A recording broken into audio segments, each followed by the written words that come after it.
Hey guys, back after a little while after figuring out some technical difficulties. I'm going to be doing a review of Baccano. Baccano is a very short anime of only about 16 episodes. It is a non-linear story that is basically a mashup of fantasy, gangster stories, noir, comedy. Um, it's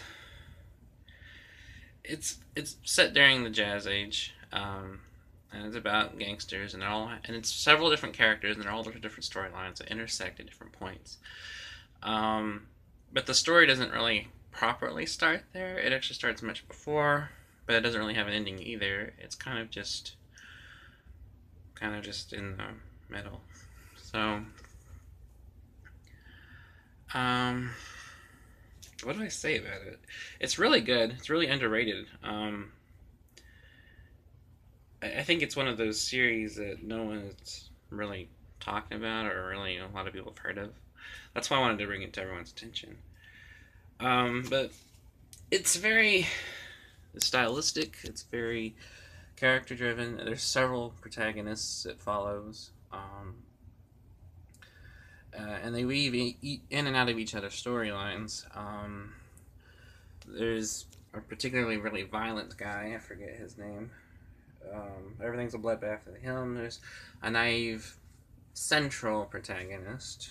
Um, there is the comedic duo of Oscar and Maria, who are dunderheads who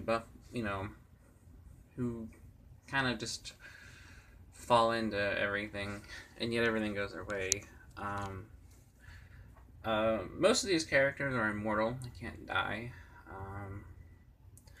And that plays a particularly big part in the storyline. And also during the series, about the middle of it, you see how that came to be.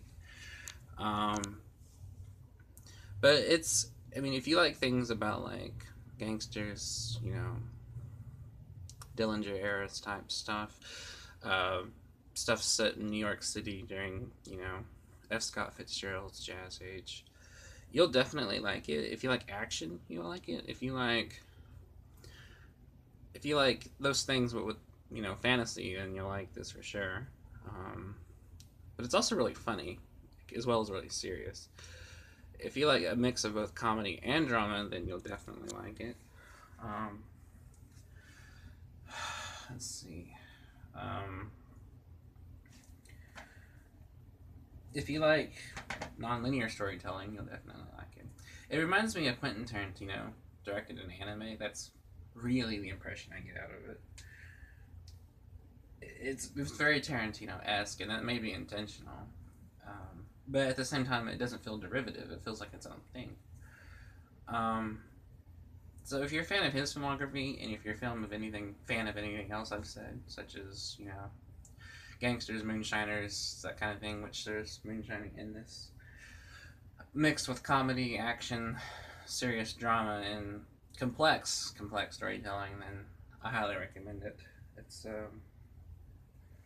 very interesting, and it's one of those you have to pay close enough attention to because everything's told so non-linearly that it won't make sense at first, but the more you watch it, it will. And interestingly, most of the episodes are set on a train, and it'll go like one episode will be about what those people are doing on the train, the next episode will be what that people are doing on the train, and so on and so on. And then like the latter half of the series is more just set in the city of New York. So anyway, just wanted to do a short little review of that. Hope you guys check it out, and I hope you guys like it. Later.